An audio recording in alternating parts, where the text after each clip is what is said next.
actually going to start. Okay, I just have to press the recording. There we go. Okay. Hi, and a very warm welcome to you all this evening, and especially to new members. We've got quite a few. Catherine Sutton, Tracy Reinecker, Ruth Nolan, Vivian McConney, Karen Muller, John Golby, Debbie Parsons, and Robin Cowie. I know a few of you are experienced artists and a few are beginners. I hope you all enjoy being part of our society. Our annual competition was held in conjunction with the spring exhibition at Kirstenbosch to enable members to visit the exhibition and to be able to vote for their favorites in real life.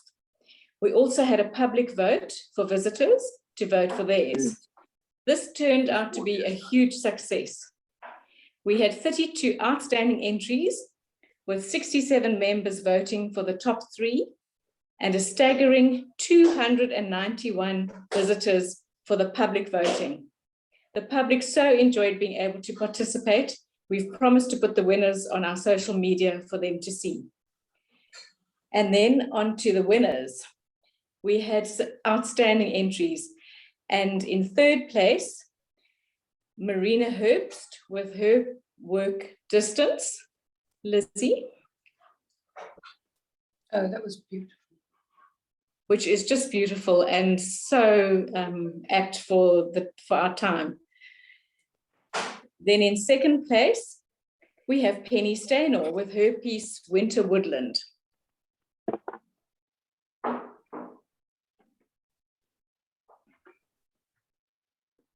Lizzie.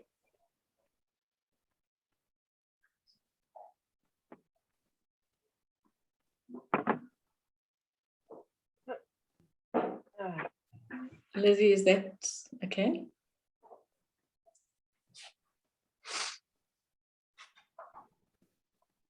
There we go.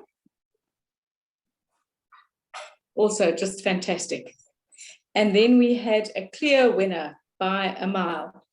Jenny Gallard won both first place from the members as well as the public vote with her work titled A Fond Farewell. I think the painting is absolutely fantastic, not only the distance in walking, but the distance in age and the distance between generations. It was just absolutely fantastic. Huge congratulations to the 3 of you, and I hope you enjoy spending the super vouchers so generously donated by Deckle Edge, Artland, and The Right Shop. And thank you to all who participated. The standard of work as well as the interpretation of the theme was outstanding. Our Founders Trophy Best Painting Competition is held in November, and we are hoping to have a real meeting then. There is no theme or specified size for that competition. It's just your best work. And then I also want to say all the exhibition feedback and figures will be in the October newsletter. And over to tonight. We welcome our very own member and award-winning artist and teacher, Penny Steynor. Penny kindly offered us 2 of the many videos she's made in order for her to continue teaching during lockdown. I want to commend all the teachers and also my committee who've gone way out of their comfort zones and learned new skills in order to do this. Well done to all of you. Penny is an extremely versatile and successful artist, producing beautiful watercolors, pastels, and oils. She has been teaching from her home in Rondebosch for many years, so we're thrilled to be able to show you 2 of the watercolor demos she made for her students. The first one is of a beautiful golden retriever, and the second one, a seascape of St. James Beach. As usual, if you'd like to ask any questions, please use the chat function, or you can WhatsApp me on 072 322 1745, and I will ask Penny afterwards. Okay, we can start with Penny, with Lizzie, with the first video. Do you want me to say a bit about it first? Okay, then Penny, before we begin, there we go, that's the dog. Before we begin, Penny, can you tell us all about your tools, your paper, your brushes, your paints, how you choose photos, drawing, and all those things that happen before you actually start painting. Okay, over to you. Well, first of all, let me say that I'm a complete dinosaur when it comes to anything technical. So when lockdown came, I was a little bit distraught. And we decided, as we already had WhatsApp groups, to use WhatsApp as a medium for our teaching. So I started to make small videos of parts of the demonstration. Each one separately, I discovered you only go to 1 minute 37 on a cell phone taking a video to send on WhatsApp. So the videos were quite short. And luckily, Lizzie has cobbled them all together for me. But we missed our face-to-face connection. Gleefully, we're going to resume classes in October when everybody's been vaccinated. I chose to do this golden retriever because I absolutely love dogs. I've had golden retrievers almost all my married life, and that they are just the most beautiful dogs. Also, because it's quite a difficult thing to paint in watercolor an animal, and I love doing animals. So I make my students do quite a lot of animals. It's quite a difficult challenge. First of all, we go through the motions of doing a sketch first. This is so that we can get a tonal value and the colors right. And the drawing is essential, of course, to get absolutely right. And I go through the drawing measurements and explanation of how to go about setting it out on paper quite thoroughly before we start. So that's where we started. Now I used for the dog burnt sienna, burnt umber, French ultramarine, yellow ochre, and a bit of cobalt, and probably a tiny bit of alizarin. But as I'm doing my husband did the filming for me. He got very good at that.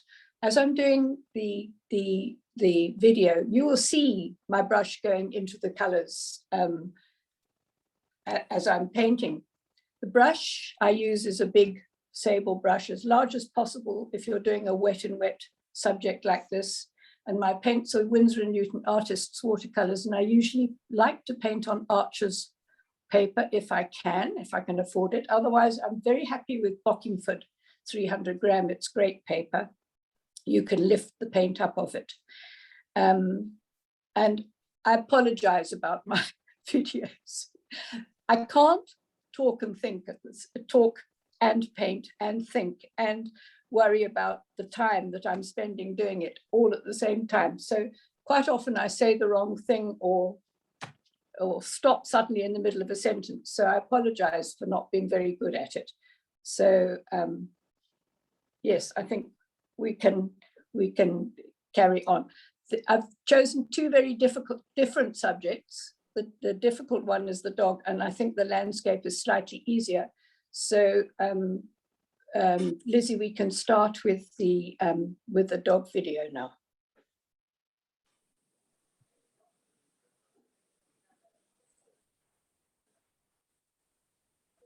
With fear and trepidation, we're going to start.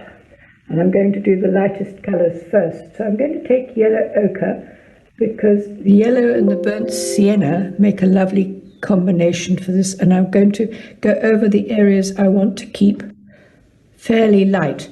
Now I've masked quite a lot of lights here. So you will see as I go over, I want to keep that bit light under the eye, a bit light above the eye. And I'm going to just put a layer of soft golden ochre colour. It's not golden ochre, it's ochre over the whole of the area I want to keep fairly light. Now I'm going to work wet into wet, so I have to go quite quickly from here. Now I'm taking a bit of burnt sienna and a tiny bit of blue in it, and I'm going to put in the areas I want to be a little bit darker.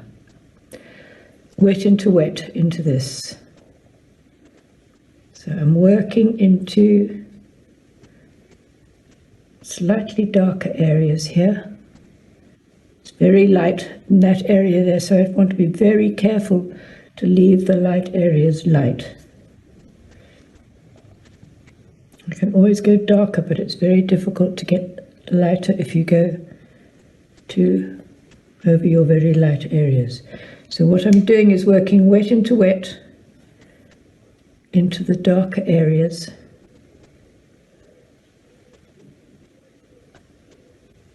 This is probably going to be quite a quick video. And then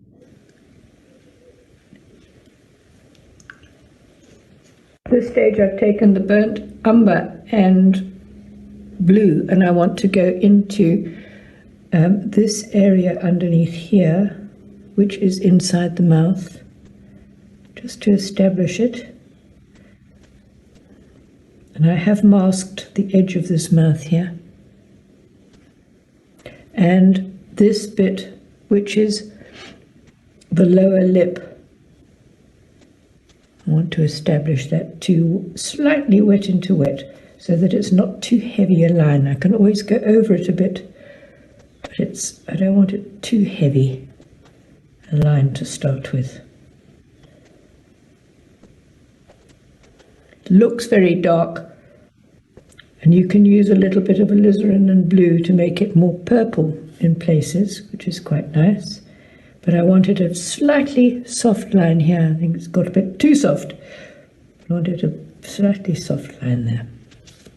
I want the burnt sienna and burnt umber together. I want a little bit more browning here. In here, while it's still wet, a little bit more of that really warm tone coming down here. And you can see what happens. You build the tones up slowly. The thing is to be able to stop when you think you've got enough. And you vary the tones, slightly purpley, slightly bluey, slightly browny.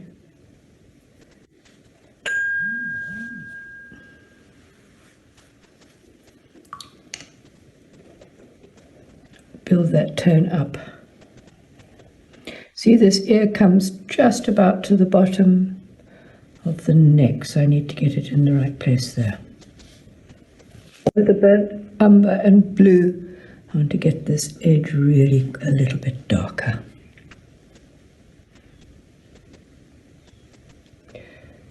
And you can put a bit of alizarin in there to purple it. The purple makes a really nice colour, and bring it down into the body of the dog. There's a slight light edge there which I haven't masked, so I need to be careful to keep it light.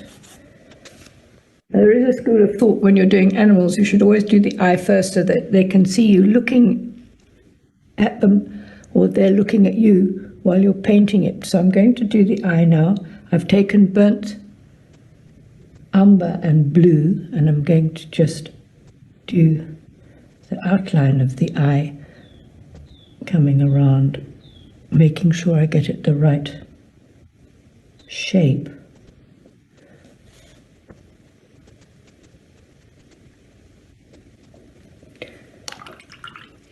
And then inside it's much browner. I have masked out a light in there.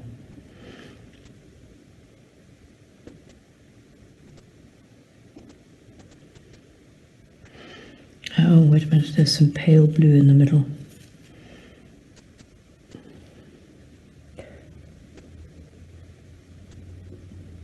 This particular dog looks as though he's got cataracts, actually. Okay. I'm putting the pale blue in the middle there. Just getting the colours, and then I will outline the eye a little better when it's drier. It's very light all around the eye, so you can take a little bit of blue.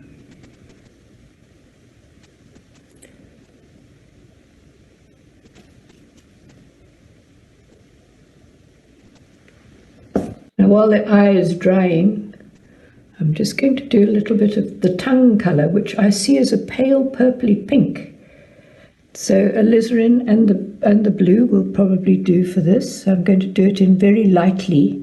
I have masked teeth. I'm going to do the one colour and then take out and then overlay it with a darker colour for the light, for the darker. Overlay it with a darker colour for the darks. And I'm doing the lights first, and then I'm overlaying it with a darker colour. It comes down right down into here. Just got to get the shape right first. Okay. Before I take my masking out, I'm going to do a negative shape. So I'm going to outline my dog with dark, because the light is coming from here. So I really need to get that really, really light edge where I've masked bits here. And so I'm wetting it all round, and I'm going to drop in a sort of a blue-grey colour.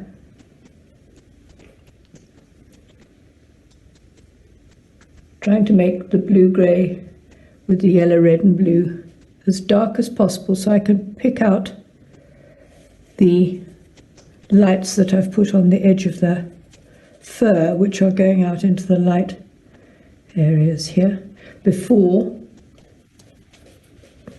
I take out my masking fluid.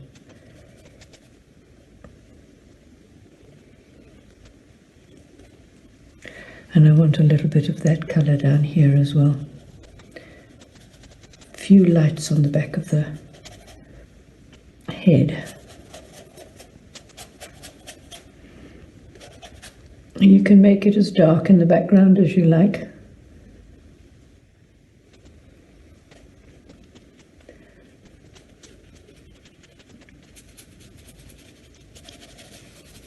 Now I'm going to get into the detail of the eye, which is terribly important. There is a little light bit here,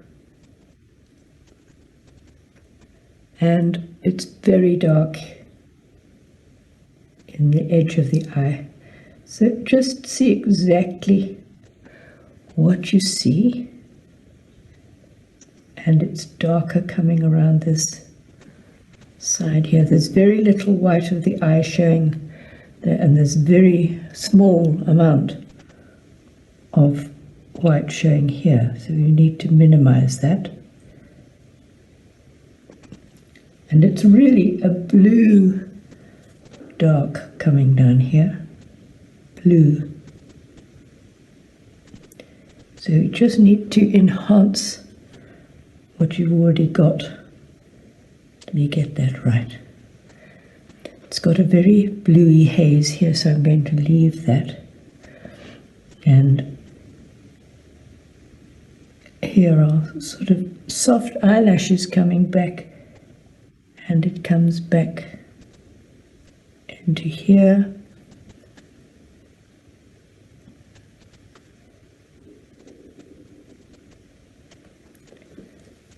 And I'm going to soften this edge, come down here.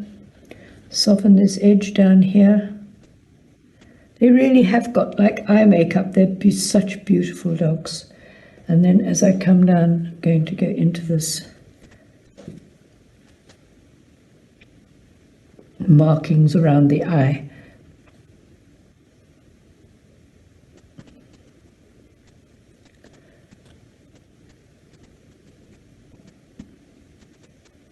With soft edges.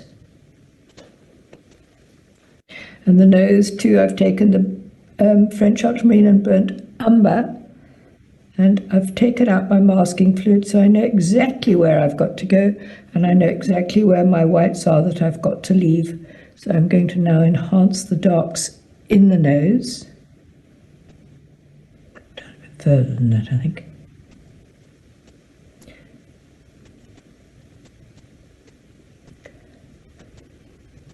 Be very careful that you keep the right shape. and you leave the lights exactly as they are.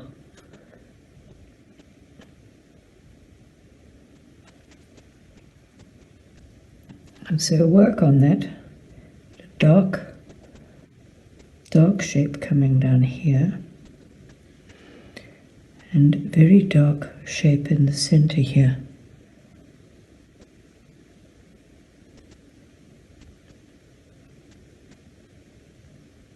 Probably a good idea to do the nostrils first, and then you know exactly where to leave your whites around them.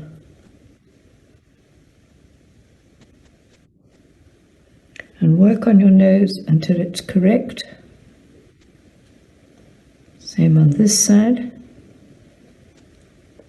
You can stop if you like.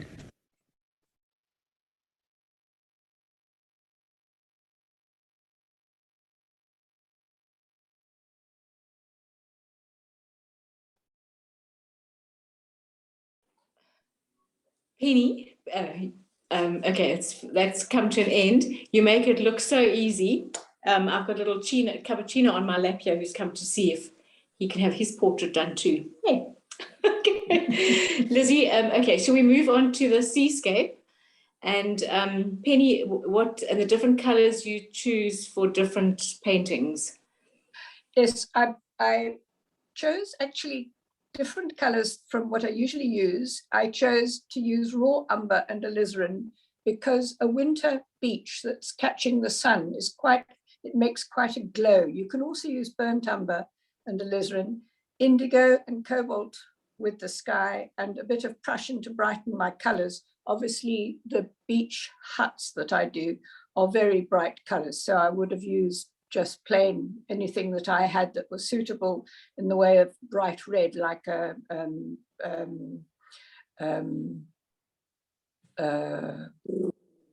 well, you can use alizarin, and a bright cadmium yellow, bright cadmium red, whatever you think is suitable for those.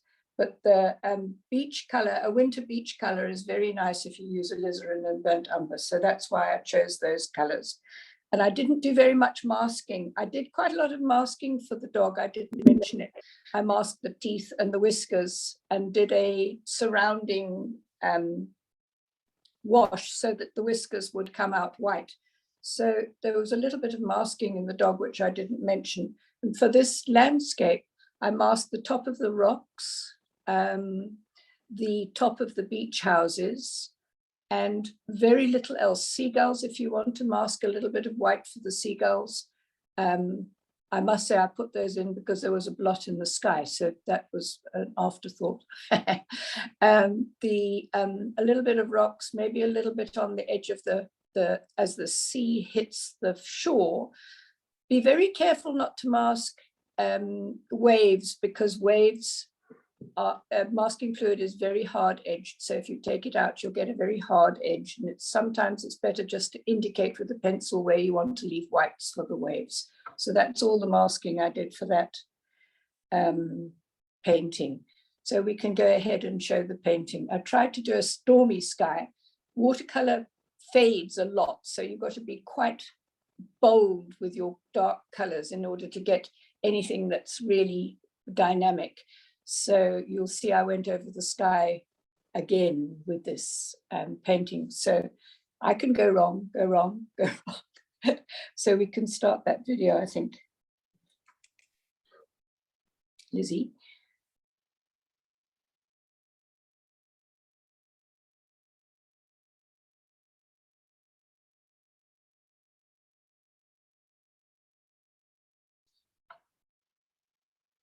Now for this painting, it's all about the sky, if you choose to do this one with the stormy sky. And I've chosen raw umber and alizarin because that's what I want for my beach. So I'm going to put that in my sky, and I've thoroughly wet my sky, and I want to establish the lighter parts of my sky first. I've wet my sky really thoroughly so that it will stay wet for a while. And this is a nice warm color. And I'm getting that in first, right down to the horizon line, through my mountains, but not through obviously not through my colourful houses, because they're very light. And then I'm going to go in with indigo and alizarin and cobalt. And I may add the red and the yellow into this to grey it, and a little bit of Prussian. So I'm starting with my lighter blue. And the thing is to do this really quickly and don't keep going back into it. So I'm going to establish where I want my lighter blues first. A little bit of light on the top of the mountain. You're never going to get it exactly like it is, so don't fret about your shapes.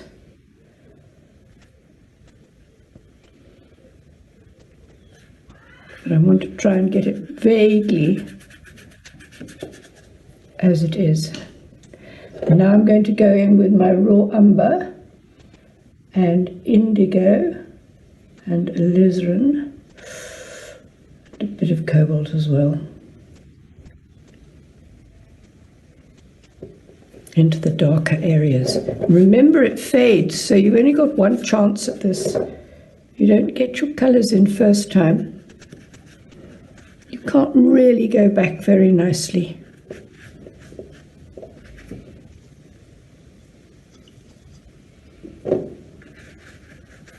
Little circular movements will give you nice cloud shapes.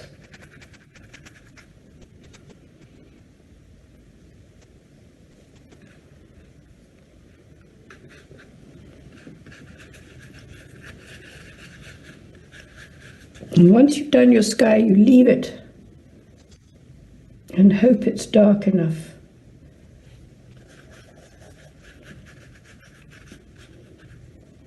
At this stage, you can dry out your brush and take some lights out of your sky. I've lost, because I've got my board on an angle so that it can be filled. I've run down a bit too much, so I wanted it a bit lighter here. And I hope that's going to be okay.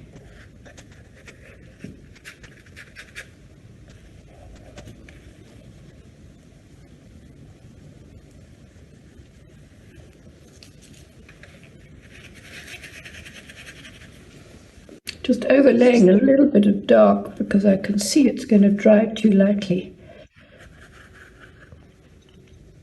Same three colours again.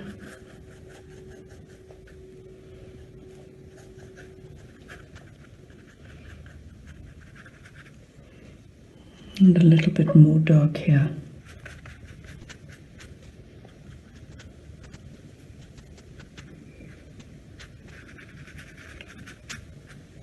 Okay.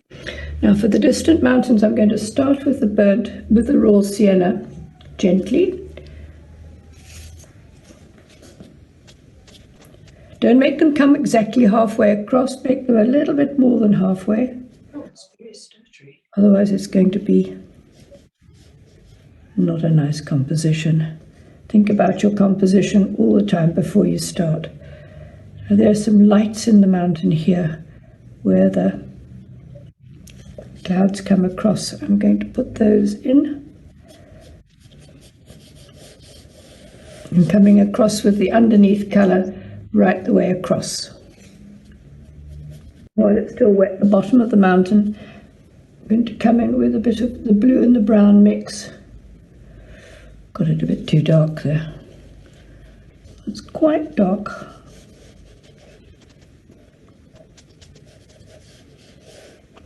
In places, and there are shadows on this side of the mountain, so the light's coming from here. So get your shadows on the right side.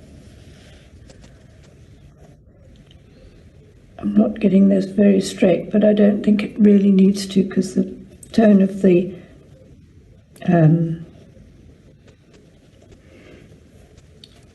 water is about the same. So it's just a slightly different colour but the same tone, so I think it's going to be okay.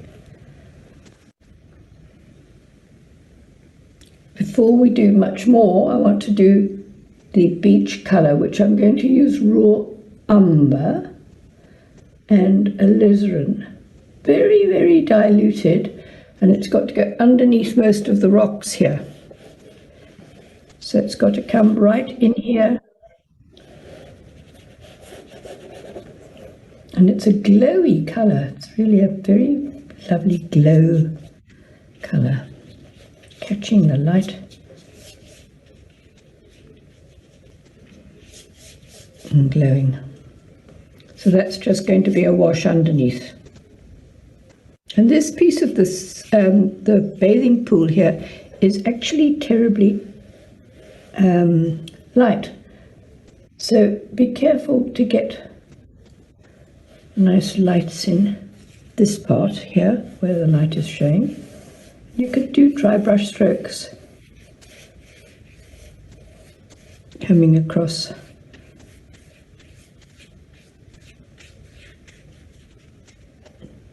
Quite nice to keep dry brush strokes in there. And then a little bit stronger just where the water goes into the edge up here. But you don't need to do a great deal of detail. I don't really want to put a great deal of detail in that.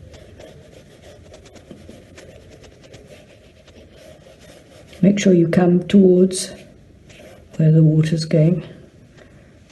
That's finished.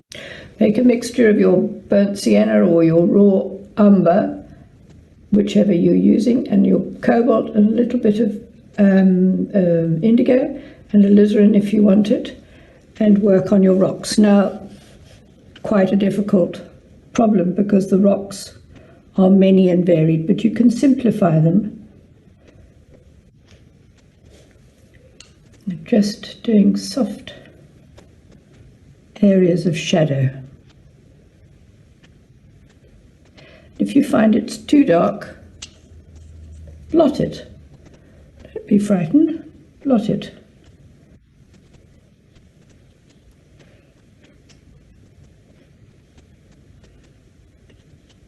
A little bit of sienna-y colour in there would help. So I'm literally doing dots and dashes, and where it's coming up into catching the sun, you must just get a bit of shadow underneath. And then the next one's catching the sun, get a bit of shadow underneath that one. Quite a difficult area, you can make it very vague. And carry on until you've finished. Taking a bit of the raw sienna and alizarin, and I'm just going to soften some of my marks with a little bit of warmth there, especially up at the top where it's catching the sun here.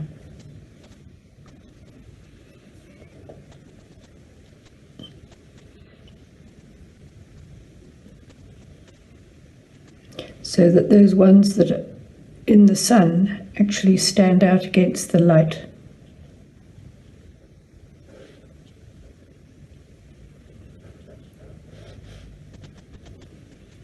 And then as they get further down here, they get a little bluer and darker in the shadow areas.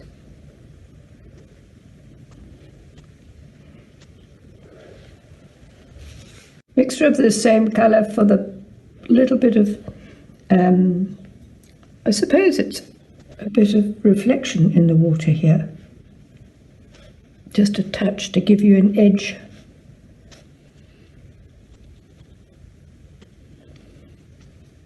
And then when it comes around the edge of the water, there's a little bit of dark here. But don't get too carried away with that bit. A few isolated rocks, and then we've finished our beach. Now, for these huts, they're very long and thin, and each colour is individual, and they don't have, they're not all the same height. Although your roof of one goes right the way back, so it looks almost flat, but just in the front here there's a bit that comes down, so be careful to get them the right height.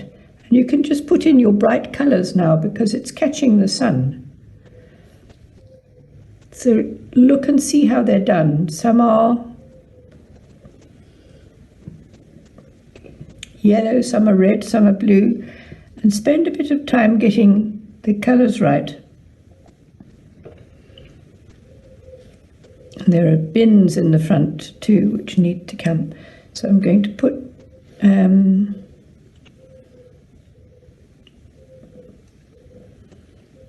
red in first.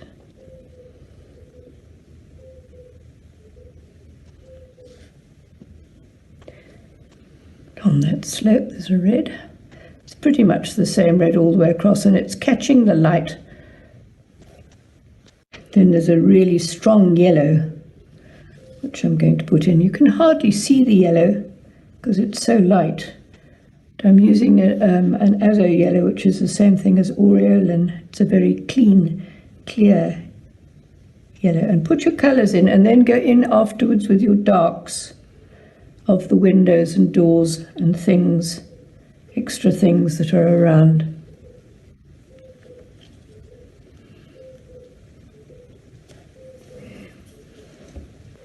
The blue is quite a greeny blue.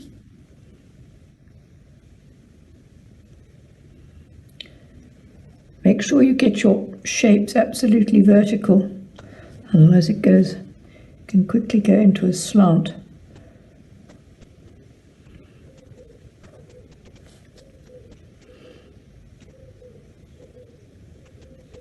And carry on until you've painted all your boathouses the right colour. And when you've got most of your colours in, you can start doing the dark shadow just underneath the one eave of the house on the one side. Each one has got just one shadow coming down.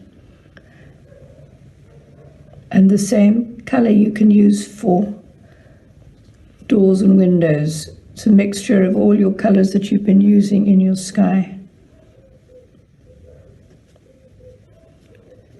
So just paint what you see.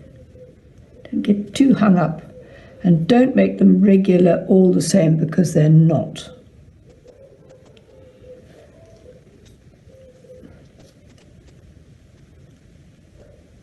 I don't know what that is, but it could be a person, I suppose. There's a bucket here. Putting a little bit of that orange into my rocks, just to give them a little bit of a glow here.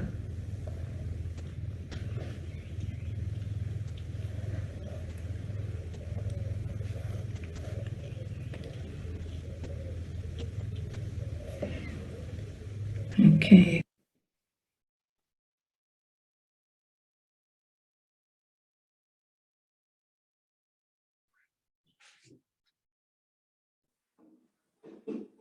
Okay, there we go. Sorry, it came to an abrupt end, Penny. We didn't have one where you put in the seagulls, but I think everybody got the idea. And you certainly make it look easy. I know it's not, and you certainly know what you're doing. I think I haven't got any questions. If anybody wants to ask anything, I don't think anything has come through. Just look at the chat here. No. No questions. I think everybody's thoroughly enjoyed that. And again, Penny, thank you so much for so generously sharing your videos, and to Piers for filming them. We hugely appreciate it. And there's some comments coming through. Loved it. Thank you. Wait, there are comments coming through now, which I'm going to share with you. Sonia Friend says, thank you very much. Excellent. Karen Muller, loved it. Thank you. Letitia Kuhn said, beautiful, thank you very much. And I can only say that myself too. Penny, really. So if that has whet your appetite, Penny runs weekly classes from her home in watercolor and pastel, and can be found through her website, Penny Steynor, or her email, steynor@mweb.co.za, or you can just contact us at Constantiaberg and we'll pass on messages to her. Okay, Penny, is there anything else that you like to add before we say goodnight? I don't think so. That video came a bit stertorously. I don't usually paint with such jerks. No. I think that's got something to do with the internet connection and buffering and things like that, which I know nothing about. No, I know nothing about it either. Well, yeah. Thank you, Sue, so much. It's very sweet of you to have me. Yeah, and thank you to Lizzie for doing all that hard work. Enlightening, thank you so much from Jenny. 10,000 hours really shows from Lynn Northern. I think so too, absolutely. And Sonia Rivet Carnac said, thank you, Penny, that was lovely. Yeah, I think experience is what makes it look so easy. It's not easy at all. Thank you, Penny, for sharing with us, and enjoy the rest of the evening, everybody. Okay, good night.